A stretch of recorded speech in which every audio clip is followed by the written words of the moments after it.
हाँ साथी अगर घर पहुँच सके तो हाल मेरा बता देना। हाल अगर मेरी बहना पूछे तो राखी तोड़ी दिखा दे। हाल अगर मेरी बहना पूछे तो राखी तोड़ी दिखा देना। फिर भी ओ ना माने तो साथी अपना बहन बना लेना।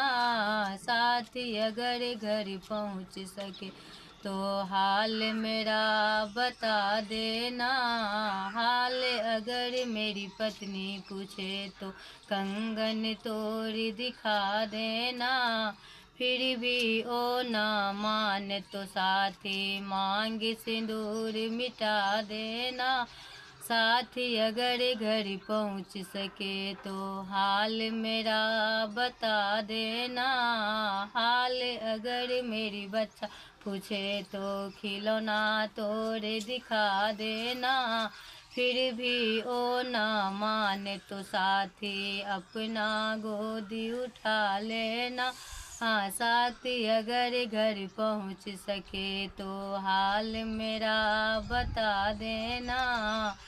यह बात के साथ हम अपन वाणी के विराम करै छी। अहाँ सबके नीक लागल है तैयो कमेंट करब, नहीं नीक लागल है तैयो कमेंट करब। ऐसा कि हमरा जागरूक हैत अपना आप अपना अंदर।